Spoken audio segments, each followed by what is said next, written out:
Demak, biz video yechimlar berishda davom etamiz. Oldingi darsda aytgandikki, nafaqat biz milliy sertifikat kitob yechimlari, balki IDCning iqtidorli o'quvchilar uchun qismini ham birma-bir ishlab chiqamiz dedik. Kechagi kun biz IDC birinchi mavzusini iqtidorli o'quvchilar uchun belgilangan misollarni beruvdik.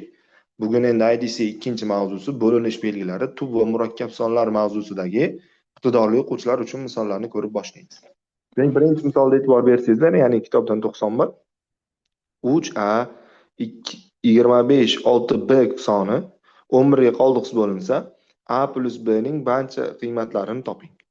Demak, qaranglar, 11 ga qoldiqsiz bo'linishni bilamizki, juft o'rniga turgan sonlar yig'indisi toq o'rinda turgan sonlar yig'indisidan ayirmasi 0 yoki ayirmasi 11 ga karrali son bo'lishi kerak. Buni e'tibor bersak, juft o'rinda toq o'rinda 3, 2, 6 turibdi. Demak, menda 3 plus 2 plus 6 ni hisoblasam 11 bo'lar ekan. Endi toq o'rinlarda menda A soni turibdi, B soni turibdi va B soni turibdi. Demak, bularni qo'shadigan bo'lsam A plus 5 plus B bo'lib qolar ekan. Demak, bu A plus B plus 5 ko'rinishdagi son bo'lar ekan. Demak, endi menga aytyapti, mana shu son 11 ga bo'linadi. 11 ga bo'linish qoidasi, demak, men 11 dan mana buni ayirsam 0 bo'lishi kerak. Demak, 11 dan mana buni ayirishim uchun menda A plus B soni 6 ga teng bo'lishi kerak. Agar 6 ga teng bo'lsa, mana bu yerga 6 ni keltirib qo'ysam, 6 plus 5 barobar 11. 11 dan 11 ayirsam 0 bo'ladi. Yoki bo'lmasa, qaranglar, 11 ga karrali bo'lsa ham bo'ladi deyapman. Demak, A plus B plus 5 menda 22 chiqishi ham mumkin-da. Shunda 22 dan 11 ayirsam 11 chiqadi. Ya'ni yana 11 ga bo'linadigan son hosil bo'ladi. Demak, bundan kelib chiqadi A plus B plus 5 22 ga teng. Bu yerdan A plus B ni topsam 17. Demak, menda nafaqat 6 chiqishi mumkin A plus B, balki 17 ham chiqishi mumkin ekan. Keyingi misol, x 6 y 5 z ko'rinishdagi son 11 ga va 5 ga qoldiqsiz bo'linsa, x plus y ning eng katta va eng kichik qiymatlarini toping deyapti. Demak, men bilaman z bu yerda aniq 0 yoki 5. Nimaga? Chunki faqatgina oxiri 0 yoki 5 bo'lgan son 5 ga bo'linadi. Birinchi 5 qo'yib keltirib qo'yadigan bo'lsam, x 6 y 5 ko'rinishdagi son, yana 5 bor oxirida. X 6 y 5 ko'rinishdagi son 11 ga bo'linar ekan. Demak, buni juft toq o'rinda x y 5 turibdi. Bularni qo'shsam x plus y plus 5 bo'ladi. Toq o'rinda esa 6 bilan 5 turibdi. 6 plus 5 hisoblasam 11 bo'lar ekan. Demak, mana bu x plus y plus 5 sonidan 11 ayirsam yoki 0 bo'lishi kerak yoki 11 bo'lishi kerak. Mana eng katta qiymatini so'rayotgan uchun x plus y niman? X plus y plus 5 dan 11 ayirsam yana 11 chiqsin deb ishlayman. Chunki kattaroq bo'lishi kerak x plus imkoni boricha. Demak, bu yerda x plus y ni topsam men 17 chiqar ekan. Ikkita raqam yig'indisi 17 bo'ldim. Demak, ulardan bittasi 9, ikkinchisi 8. Demak, menda mumkin bo'lgan eng katta sonim 86,000. Uzr, x o'rniga 9 tanladim eng katta bo'lish uchun 96,855 soni ekan. Endi eng kichigini so'rayapti. Eng kichik bo'lish uchun z o'rniga 0 beraman. Bu yoqdan sig'maydi. Demak, tepadan yechib qo'yaraman mana bu yerda. Demak, z o'rniga 0 qo'yadigan bo'lsam, x 6 y 5 0 soni yana 11 ga bo'linishi kerak. Buni yana juft toq o'rindagilarni qo'ysam x plus y chiqadi. Juft o'rindagilarni qo'ysam 6 bilan 5 11 chiqar ekan. Demak, men bundan foydalanib topib bilaman, x plus y yig'indi aniq 11 ga teng. X plus y 11 ga teng va x y eng kichik bo'lish mumkin bo'lgan sonlar x 2, y esa 9. Demak, eng kichik sonim menda 26,950 soni chiqar ekan. Eng katta sonimni topdim. 96,855 chiqdi. 93-misolda aytyapti. A va B raqamlarini toping agar A 13, B ko'rinishdagi son 72 ga bo'linsa. Demak, 72 ga bo'linish, ixtiyoriy songa bo'linish qoidasini aytdim. Men ikkita bir-biriga o'zaro tub sonlar bilan ularning ko'paytmasini ifodalashim kerak. Masalan, 12 desa 3 bilan 4 ni olaman, 6 bilan 2 ni olmayman, chunki 6 bilan 2 o'zaro tub emas. 72 ni ham bir nechta sonlar ko'paytmasi ko'rinishida tasvirlashim mumkin. Masalan, 8 kara 9 yoki 12 kara 6, 18 kara 4. Lekin bularning ichida o'zaro tublari faqat 8 va 9. 8 va 9 sonlarini bo'linish qoidalaridan ketma-ket foydalanadigan bo'lsam, birinchi 8 dan foydalanaman. 8 ga bo'linish qoidasi oxirgi 3 ta raqami 8 ga bo'linishi kerak. Demak, bu soni mana 130 nechidir ko'rinishdagi son bo'ladi. B ko'rinib turibdi, aniq 136. Faqatgina 130 bilan 140 orasida 136 8 ga bo'linadi. Demak, mani sonim A13 6 ko'rinishdagi son. Endi 9 ga bo'linish qoidasidan foydalanaman. Bularning yig'indisi 9 ga bo'linishi kerak. Bularni bir-biriga qo'shadigan bo'lsam A + 1 + 3 + 6 bo'ladi. Bu yog'i ham A + 10 ko'rinishdagi son bo'lar ekan. A + 10 son 9 ga bo'linishdan kelib chiqadi. A teng 8. Demak, menda sonim 8 ning 136 ekan. 94-misolga o'tdik. Yana 9 A 8 B ko'rinishdagi son ham 72 ga bo'linar ekan. Yana 72 ga bo'linish qoidasi menda 8 kara 9, 8 ga va 9 ga bo'linishi kerak. Demak, men bu yerdan birinchi foydalanaman 9 ga bo'linish qoidasidan. 9 ga bo'linish qoidasi menda raqamlar yig'indisi. Demak, 9 + 8 + A + B ni men 9K ko'rinishda yozadigan bo'lsam, agar K ni o'rniga 1 beradigan bo'lsam bo'lmaydi, 2 beradigan bo'lsam 18 bo'ladi. A + B 1 bo'lish kerak bo'ladi.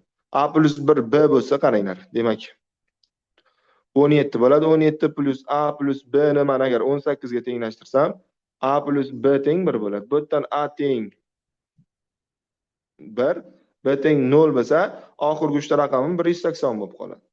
Oxirgi uchta raqamim 180 bo'lgandan keyin bu bo'lmaydi, 180 8 ga bo'linmaydi. Demak, birinchi holim chiqib ketar ekan. Ana endi 17 + A + B yig'indim teng bo'lishi mumkin 27 ga. Bu yerdan A + B barobar 10 chiqar ekan. Ana endi qaranglar, A + B 10 bo'lishi kerak va A 8 B ko'rinishdagi son 8 ga bo'linishi kerak. Demak, bitta to'qsonlar chiqib ketadi o'z-o'zidan. Ikkita juft son bo'lishi kerak. B juft son bo'lishi kerak. Demak, bundan bo'lish mumkin menda 8 va 2 yoki 6 va 4. Ikkalasida ham men buni tekshirib ko'radigan bo'lsam, 684 sonini oladigan bo'lsam agar, bu bo'linmaydi 8 ga. Xuddi shunday 486 sonini tekshirib ko'rsam bo'linmaydi. 8 va 2 ni olib ko'radigan bo'lsam, 288 sonini olsam, bu bo'linadi 8 ga. Keyingisi agar 882 sonini oladigan bo'lsam, bu bo'linmaydi. Hozircha bitta son chiqdi, 288. Ana endi o'sha 17 + A + B ni men tenglashtirishim mumkin 36 ga.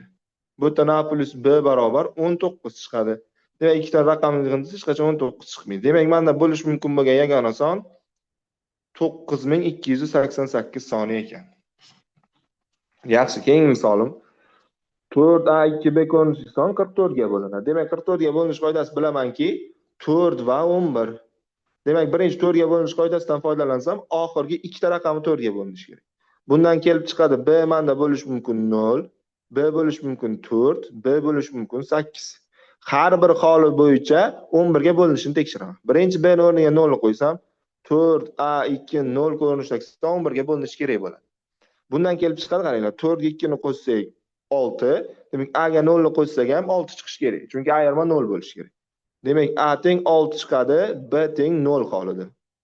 Endi B ni o'rniga 4 qo'yadigan bo'lsak, 4A2 4 ko'rinishdagi son bo'lib qoladi. Demak, yana mana bu 4 + 2 6 chiqdimi? A + 4 ham 6 chiqishi kerak.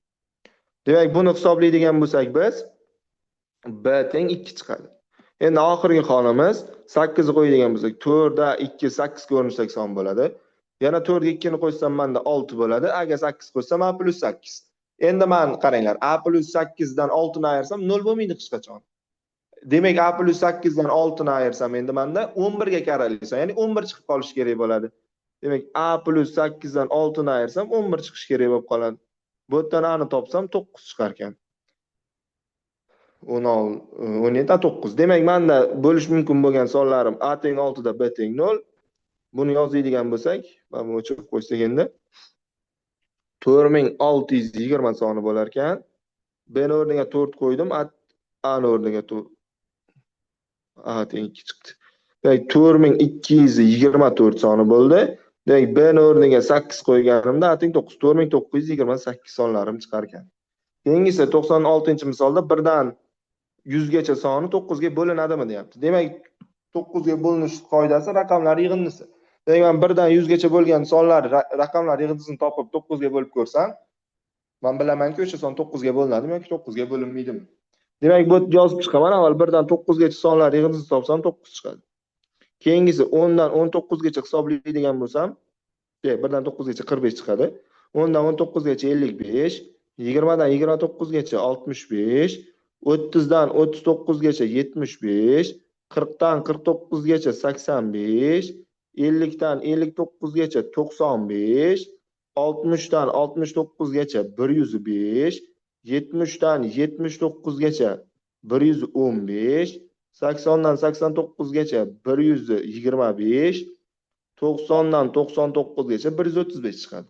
Va menda mana bu 100 soni ham qolib ketyapti. 100 ning raqamlar yig'indisi 1. Bularni jami hisoblaydigan bo'lsam, menda 901 chiqadi hammasini qo'shadigan bo'lsam. 901 son 9 ga bo'linmaydi. Demak, mana bu son ham 9 ga bo'linmas ekan degan xulosaga kelamiz. Keyingisi 97. 1, 2, 3 va hokazo 50 soni 9 ga bo'lganda qoldiqni toping deyapti endi. Bunda ham o'sha qoida ishlaydi. Yana 1 dan 50 gacha raqamlarni topib chiqsam bo'ldi. Demak, men bu yerda topganman. Men 1 dan 49 gacha 45 plus 55 plus 65 plus 75 plus 85 plus mana bu 50 naqalari raqamlarning 5 ham bor. 45 ga buni qo'shsam 130, buni ham qo'shsak 130, 260 bo'ldi. 260 ga 70 qo'ysak 270 chiqar ekan. Demak, mana bu son raqamlarimiz 270 chiqdi. 279 ga bo'lsam 0 qoldiq chiqadi. 98. 98-misolda aytyapti. 51 19 sonni eng kamida necha marta ketma-ket yozilsa, hosil bo'lgan son 11 ga bo'ldi. Demak, bir marta yozib ko'raylik avval. 5119 qilib yozadigan bo'lsak, toq o'rindagilarni qo'shsam 6, juft o'rindagilarni qo'shsam 10. Ayirmasi 4 chiqyapti. 2 marta yozib ko'raylik. 5119, 5119. 5 1 5 1 qo'shsam 12, 1 9 1 9 qo'shsam 20, ayirsam 8. Demak, har yozganimda mana 4 tortib ketyapti. 4, 8, 12, 16 tarzda ketaveradi. Demak, mana shu qatordan shunday son topishim kerak. Bu son ham 11 ga ham bo'linishi kerak. Demak, faqat bu qatorimda 44 soni bu shartimni bajaradi. Ya'ni 11 ta sondan keyingi raqam sonim 44. Bu degani qachon 44 chiqadi? Mana bu 5119 ni yozaveraman. 5119 va hokazo 5119 11 marta yozganimda ayirmam 44 chiqar ekan. Demak, bundan kelib chiqadi 11 marta yozishimiz kerak ekan ketma-ket. Shundagina 11 ga bo'linadigan son kelib chiqar ekan. Yaxshi o'quvchilar, demak biz hozircha 91 dan 98 gacha misollarning yechimini berdik. 99 dan 105 gacha misollar keyingi videoda yechimlarini berib o'tamiz.